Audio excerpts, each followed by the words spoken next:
evening with just 3 days to go till we launch on DAB across Pembrokeshire. Good to have you with us. Do have a look back on that interview with Sam Coleman from part 1 as well. That's up on the Facebook page. You'll be able to catch up on the website as well. But let's get into the weekend's local rugby, shall we? And don't forget pembrokeshiresport.co.uk as well has match reports and photos from some of the weekend's games. I think Fraser and Gordon are going to pick out their highlights from the weekend's action. What was the game for you, Fraser, that stood out on Saturday?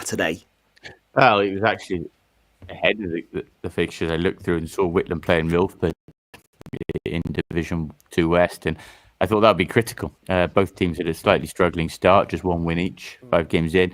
Both actually out relegation zone, because only one goes down and Betis is struggling. But I thought, whoever wins that can really look at pulling away now, and whoever loses it is still looking over their shoulder at Betis. And I thought it'd be close. It was close between the two in the Pembrokeshire Bowl final last year, and it was Whitland winning 14-10. I think Courtney Bowman with a vital try there. Sounded like a real scrap, and Milford do come out of it with a bonus point. So I'd like to think both will stay up when you look at the plight of Betis. But that was a crucial win for Whitland, because whoever loses that is still down there, and you're looking now, Milford is still just 3 points clear of Betis, who can't afford them to win or to keep losing themselves. So I thought that would be tight, and I thought it would be important, and it was important for Whitland's point of view. They got that win.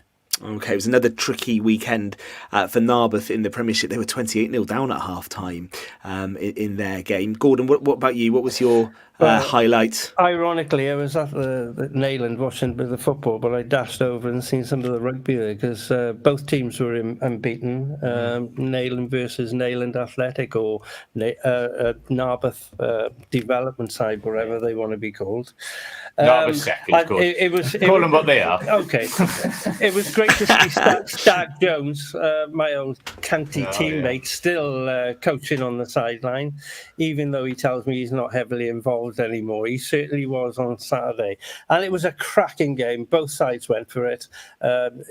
Luke Dawes had a couple of tries for Neyland. Josh Watts had a try as well. They scored 3 tries, but the man who was in form was Shane Rossiter. He scored all Narberth's points, 23 points from 3 tries, and the rest with the boot, and they just scraped home 23-20. So Neyland will be bitterly disappointed, but it was a great advertisement for that level of rugby. It was a cracker, and there was a good crowd there as well, Ben. Oh, that's good. Okay, pembrokeshiresport.co.uk, you can read the match reports from all of the weekend's games, and we read out the results as well in the first hour of tonight's show. International rugby, I can't believe actually the autumn internationals are upon us. It's that time of year. How are we feeling, guys? Are we feeling confident ahead of this run of games for Wales? Let me just tell people the fixtures. Starting on Sunday, and the quirky kick-off times. So it's a 1:40 start in Cardiff on Sunday for Wales-Fiji. 17th of November at 4:10, Wales against Australia. And then Saturday the 23rd of November, this will be lively, 20-6, Wales against South Africa.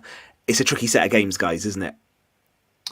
It is for this Welsh side. Yeah, it's going to be very much in development again and rebuilding. We've been using those words for so long, but we've got to actually show some progress, I think, this autumn now, and talk. When you talk about development and rebuilding, we've got to be showing that we're building towards something. I think we've gone nowhere in the last couple of years. It really do, and with the financial constraints which we keep talking about, it's getting increasingly difficult keeping player in Wales. A domestic game, we could go on all night. But starting with Fiji on Sunday, don't be fooled with how calamitous Fiji were against Scotland. I think Fiji's Pro 14 and European-based players weren't available. Exactly. I believe they will be at their strongest this Sunday. And this is a Fiji side who are actually very good in the World Cup, beating Australia.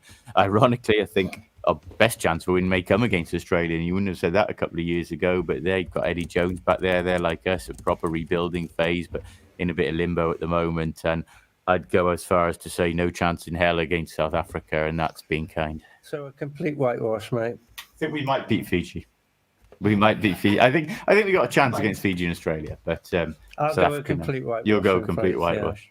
Yeah. On a more positive note, we hope maybe Kemsley Mathias can get some starts and get some more international time under his belt, don't we? Yeah, and he delivers my milk on time. That's the most important thing. I have to say, actually, it hasn't come out whether it's official or not, but I was at Narberth the week before, actually. I was down there for my son's football in the morning, so I popped along to to watch their cup game against Cross Keys, and Rob Evans came on in the last 20 minutes in what hasn't been seen since. No, and what we believe was he's come back from Miami. It was his last game of rugby before retirement. Now we've all heard that before, but that was what the speak was. If true, obviously, testament to Rob, great career, and just wanted to come home and finish it with a local game. I find that strange. I thought he'd finish with Half West if he wanted a local game, so it remains to be seen if it is his retirement. But that was the word that day in Narberth.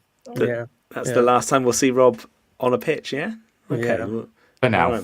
For now, yeah. Watch this space. Well, so Gordon's going a whitewash, 3 defeats. So anything other than that, Gord, will be a bonus starting on Sunday. I'll go one Wales win. I'll go for one Wales win. Well, yeah. We're hoping for a couple of Wales wins. I'm hoping they turn Australia over as well. But we're going through a massive transitional phase. There's a lot of inexperienced young players coming through. Gatland's an old head. He knows how it all ticks, but it's not going to be just a magic wand and Wales are going to be brilliant. It's going to take a little bit of time. We have to be patient. Yeah, we'll keep an eye for Kemsley Mathias as well if he gets some minutes. Yeah, we're hoping he gets some game time, definitely. Yeah, he'd be taking Rob's number 1 shirt, actually. They both play in the same position. How is that? Let's wish it. And are we in the scenario now as well, because of the autumn games, that club rugby locally has to take a break as well? No. That carries on? Good. If you look, actually, the first 2 Wales games are on Sundays. It's only the South African Saturday game where there's a break. Good, and that's because that's frustrating, that isn't it? Every year when the autumn games mean that club rugby has to stop, so they'll be pleased about that because teams lose their momentum, don't they, when that happens? Yeah, they lose their finances as well over the bar after as well, which is important to keep them going afloat. So WRU have a responsibility for grassroots rugby, and it's important they keep that up. That's a message to my mate Geraint. How are you, mate? Okay. Yeah, all right. Well, listen, Gordon will be joining us, I think, in a few weeks in a Portuguese shirt because he's excited about Manchester United's new manager. I don't know anything about the lad. Nothing about him. Anything at Man United, anything can happen, mate. I think it's a good appointment, Gord. I think he'll do all right. Well, you have to say that, Ben. Yeah, you have to say that. I don't have I don't know anything about him. I honestly don't. And it'll be a big challenge for him. He's at a big club, and it'll be a huge challenge. I just wish him all the best. One thing we do know about, which you probably should mention, Liam Coenickle's finally getting the long-term deal till 2028. Brilliant. That's a great contract for him, isn't it? To think him and Joey Allen have come through the academy system. And I saw a question on the Chase tonight. How many percentage of footballers come through academies in Britain? Do you know the percentage is only 3%? Is that right? So, yeah. That was a question on... Are you sure that was a question on the Chase? Yeah, you have a look at it tonight, mate. Have a look. It's quite a niche question, that, isn't it? Yeah, 3%. And did you get it right? 3% make it. 3%. Yeah. Well, there we are. On that nugget, on that bombshell from Gordon, we need to finish tonight's show. He's full of good trivia, isn't he? That's one for the pub quiz next time. Gord, thank you. Fraser, thank you very much. You too as well, Tom, because coming up, we have a special show coming up next. Looking back on the Croeso Awards, Tom Dyer and Toby Ellis hosting that. So enjoy that. We'll see you next Monday for more Pure West Sport. Good night. Pure West Radio.